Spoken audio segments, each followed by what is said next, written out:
What's up, guys? So we have Joe Frankenstein, uh, written and co-written by Graham Nolan and Chuck Dixon, and I got to tell you, this is a very fun story, especially if you like monsters, like especially the old classic monsters, the old Universal ones, Dracula, Frankenstein, Wolfman, stuff like that.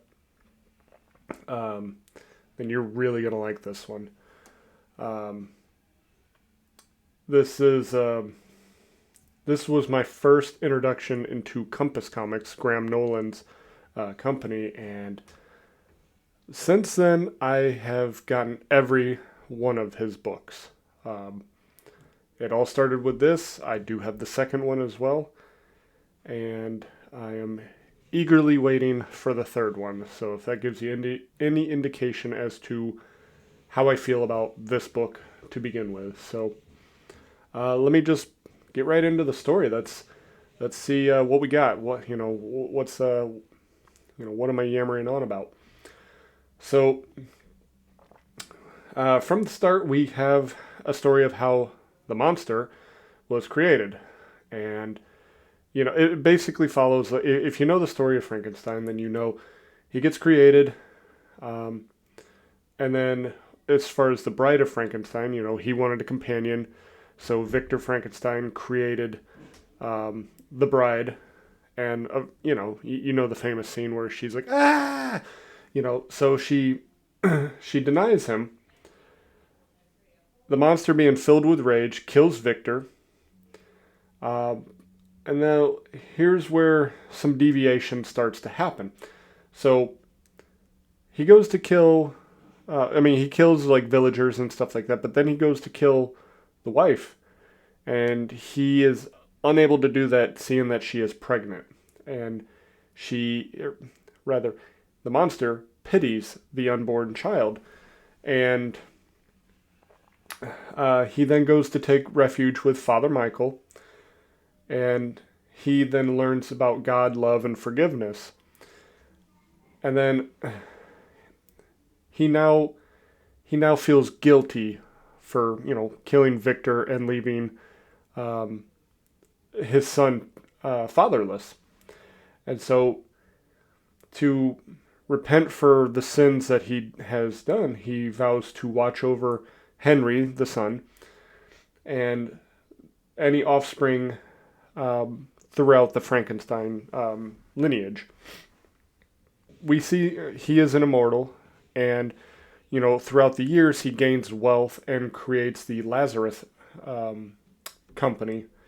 And his bride, who has nothing but contempt for him, um, has also obtained wealth, and uh, she wants what the monster has, which is immortality. She is able to do like a faux immortality by means of a lot of um, procedures that extend her life, but she has to do that in order to stay alive. And so, not only can she obtain this through the monster's blood, but also through the blood of the Frankensteins, such as Victor. Um, and so she is hunting down the Frankensteins, and Joe is now the last remaining member of the Frankenstein family, especially after his parents were killed in a plane crash. Joe was placed in foster care, and because of the monster kind of watching over everything, he had Joe's names changed for his own protection. So now we are following Joe Pratt, and that is where our story takes off. So we have caught up to present day at this point. So at this point, Joe has he's grown up now. He's at least, I believe, around 18 ish. He's just a delivery driver, and we catch up with him at one of his stops. So his customers are a group of like smoking hot women who are just eager to see Joe and the pizza. You know, they're just so giddy.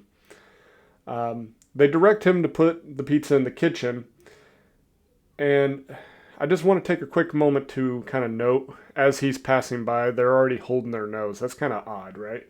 You know, especially pizza. Come on, man, who doesn't like pizza? You know, he goes over there, he puts the pizzas there, and as he's getting ready to leave, um, all these women transform into vampires and start attacking him. And then just then, the front door is kicked down, and we just see like this big ass man come in, and um, you know, he's just already in ass kick mode. So two of the vampires attack him, um, and with one large stake, he skewers both of them and kills them. It was like effortless for him. It's fantastic. Uh, then another one gets on top of him and has him pinned. Um, and while a second one approaches from the side, he grabs a quick slice of the pizza that was nearby and slaps that second one with some all-American pepperoni right across her face. And that that kind of, you know, takes her out of the game for a quick moment so he can deal with the one that's currently got him pinned, and does so with ease. Um, he then gets up, checks on Joe, and informs Joe that his last name's not Pratt, but actually Frankenstein. And then he finally takes off his hood and reveals himself to be the monster. And then, you know, he gets Joe up on his feet and explains that they need to leave before more arrive, and he is implying that it's more than just vampires that could be on their way. The monster hands Joe a communication device and sends Joe on his way. Like, okay, hey, if you ever need me, contact me. I'll be right there. So, um, so Joe gets back. You know, he goes back to the pizzeria. Gets fired because he didn't collect any money. He was way late. You know, he was late getting there, way late coming back, and so he just gets fired.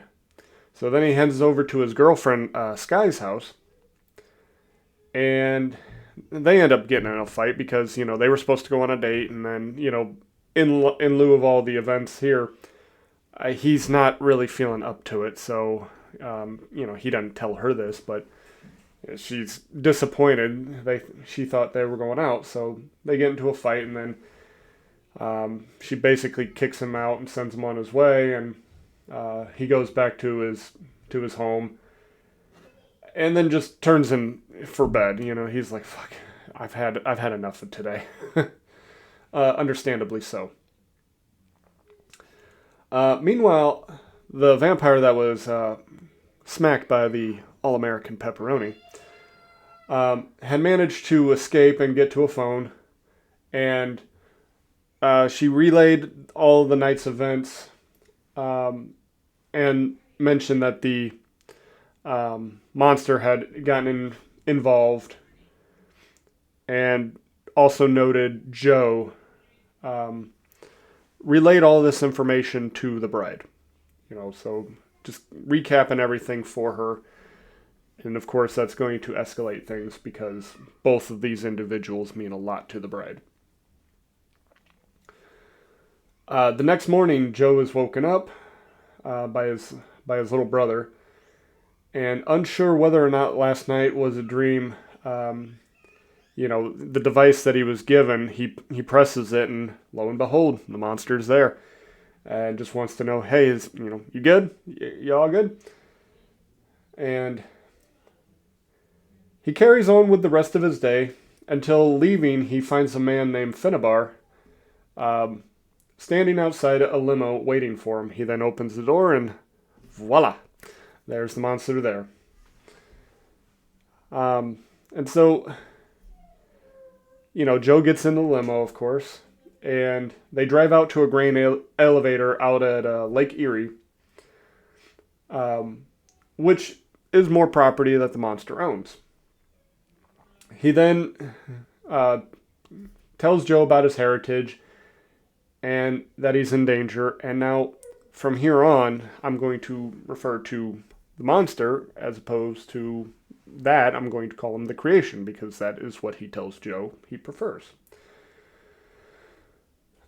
So, the creation realizes that Joe's family is likely in danger, his foster family, which, if you've seen, movies like this, like think Terminator 2. What does the T-1000 do?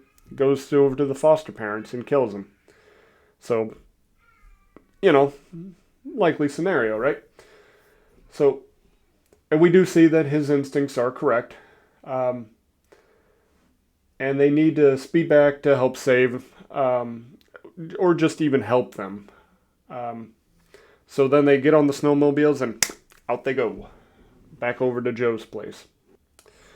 We then cut over to Joe's family where Saxton and the other vampires have taken them hostage, and they're only being kept alive as bait for Joe and the creation. Um, and also, they're being used kind of as a bartering chip. Um, so the creation and Joe arrive and are ambushed before even getting into the house. A bunch of little thralls or vampires are hiding in the snow and just ambush him that way. So the creation starts fighting and orders Joe to get somewhere safe. As Joe flees, he is chased but is able to kill his attacker with a wooden piece of fence. So they break through a piece of fencing, and he uses that to skewer it, and is able to regroup then with the creation. So inside the house, Joe's foster parents both attempt attacking Saxton. Neither one have success, but then Joe and the creation bust through the door, and the creation confronts Saxton and holds Saxton's head in his hand before crushing it and killing him. And he just, done. And then kills all the vampires with the UV radiation light, including old Pizza Face herself. And then Joe introduces the creation to his family. Might have some explaining to do. What the hell just happened here? That's it. That's at least what he could do. Hey, by the way, this is my big friend who is able to crush people's skulls with his hand.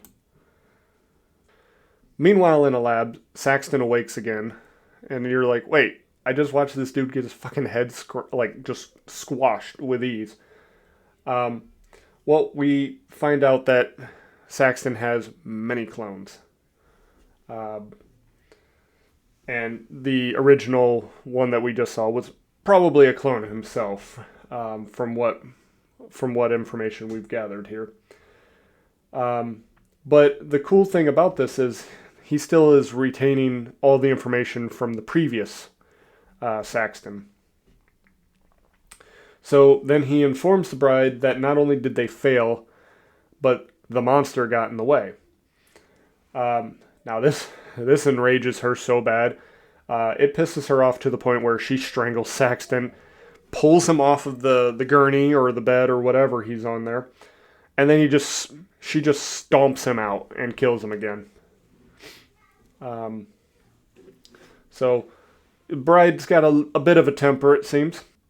At one point, the creation makes reference of her in the beginning when we first get introduced to her, and he kind of snarkily says, yeah, she was a bitch back then too. And well, from what we just saw with how she dealt with Saxton, yeah, I can see bitch being kind of a good terminology there. So back at the Zabluski's place, or Joe's foster parents, the creation gives them $1 million to basically disappear and start a new life. And he assures them that everybody who just attacked them, they're all dead. So nobody is aware what's going on with them. And that they'll be safe from the others if they leave tonight. But if trouble should find them, uh, he gave them a way to contact him, much like when he first encountered Joe. He gave him a way to, get in touch with him. They say goodbye to Joe, who, of course, opted to stay with what he said. I'm going to stay with the big guy. Um,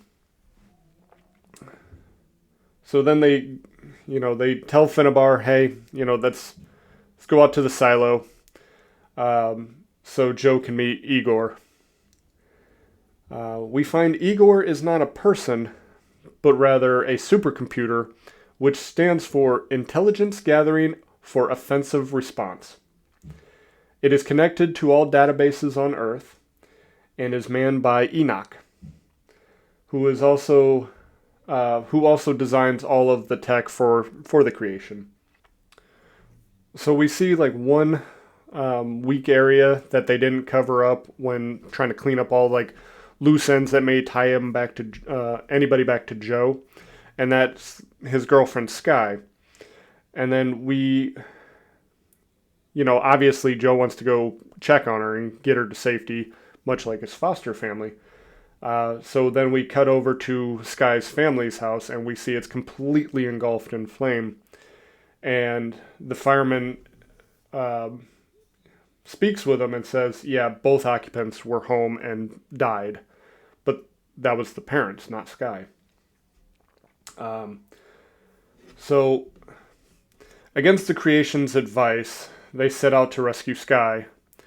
And then, while they're on their way, the creation fills Joe in on what the bride wants with him and that she'll stop at nothing to get it.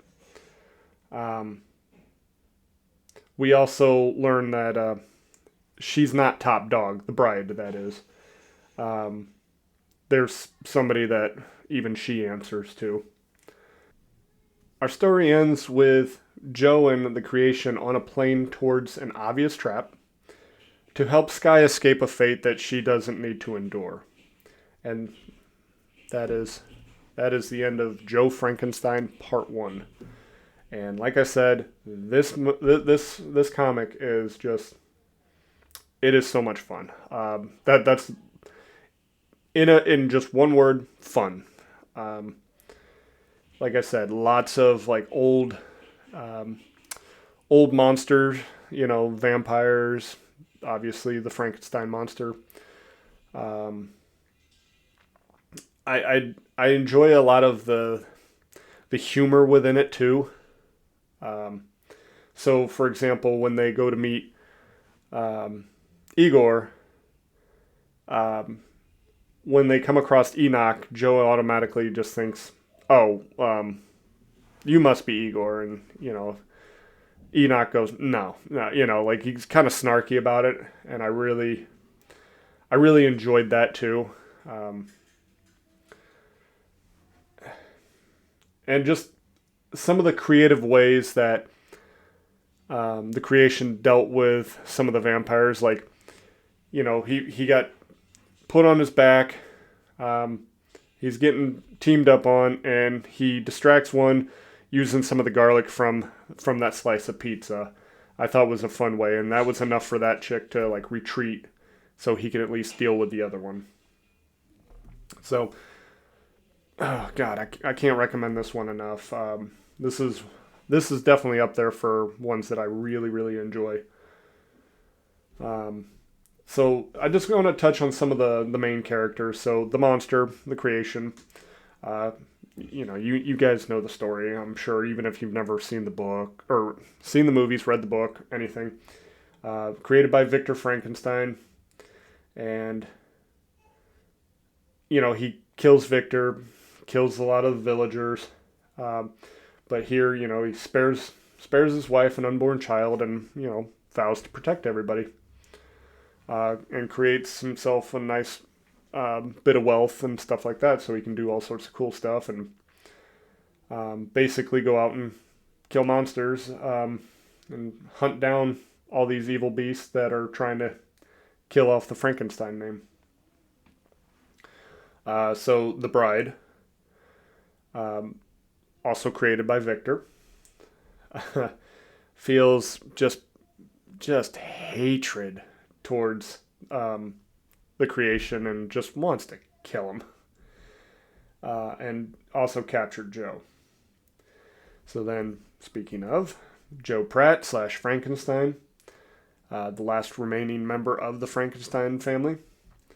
And then he was completely unaware that this was even a thing and raised in foster care. He seems like a fairly well put together kid, just trying to make it in the world. And then, he gets all this dumped on him. I will say he takes it in pretty good stride. I mean, what else can you do? You just got attacked by vampires, and this big monster comes in and tells you you're the last remaining member of the Frankenstein family. What else can you say? And it's like, I guess I'll go with it, man. And then we have Saxton, basically the bride's number 2 in everything. He kind of takes care of everything for her. And then, he, like I was saying before, he's got a lot of clones of himself. How many? I don't know. How are they created? I don't know that either. And I'm interested to see who is making these clones of him. And I also want to know how all the information that one received goes into the next once they're reanimated, I guess, for lack of a better term there. So I thought he was very interesting. There's some others, but I mean, I just really wanted to kind of touch on the main characters for this particular story. So we'll just go over some things I liked, some things maybe I thought could have used just a touch of work here. So like I said, in a one word, fun is the way to describe this one. Also, incredibly engaging. Everything's, there's a lot of things going on, and you just like turn, got to find out what else is going on there. I really enjoyed, like right from the get-go, we kind of get the backstory for both the creation and the bride. Just especially since it's going to deviate from the novel and the movies. Saying, okay, here's the parts and then here's where we branch off for our story. And a lot of it it made a lot of sense to me, and also the humor, it really hit for me. Like I found myself getting quite a few good chuckles out of this one. So the only thing that I thought maybe could just use a little bit of cleanup here was when we first get to see the monster / the creation fighting with the 4 vampire chicks. During that scene where the one pins him down and the other one's coming up, it was hard right from the start to figure out which one he just kind of smacked with the pizza. In fact, I thought it was the chick that had him pinned first. But, upon looking into it a little closer, yeah, it was the second one that he smacked. And I mean, that could have just been simply just changing the hair color. Would have made that a little bit easier for me to, or just anybody really, to see what's what. Because all you're getting is close-ups on faces, so it's hard to differentiate the two at that point, because it's just pale face, dark hair. So that's really the only thing I would change up just a little bit. I mean, even if you just wanted to do like a quick highlight in the hair, just a little something different, just so you're like, oh, okay. Because the hairstyle wasn't that different. When you're just kind of casually reading, you kind of have to scan over that part once or twice more to be like, hey, wait, did that make sense? Did that just happen, right? So, outside of that, I really got nothing else. That everything, from what I gathered, made pretty good sense. Um, I didn't take anything happening, it was dumb luck or people just making stupid decisions. So, but yeah, that was Joe Frankenstein #1. You can get it at compasscomics.com. I'll be sure to put the website in the description there, because I do feel like Compass Comics is criminally underrated. I think more people need to check out Graham Nolan's work there. Um, so yeah, that's what we got here. So I will be getting the second one coming as well, because you betcha part two is it's also a lot of fun there too. So yeah, this one gets a thumbs up from me, and um, I can't say enough good things about this one. So that's all I got for today, guys. Let me know what you guys think on this one. Did I get it all? Did I miss? What were your thoughts on it? If you've read it, if you haven't, you should go buy it. Um, so I thank you guys for watching. Take care and God bless.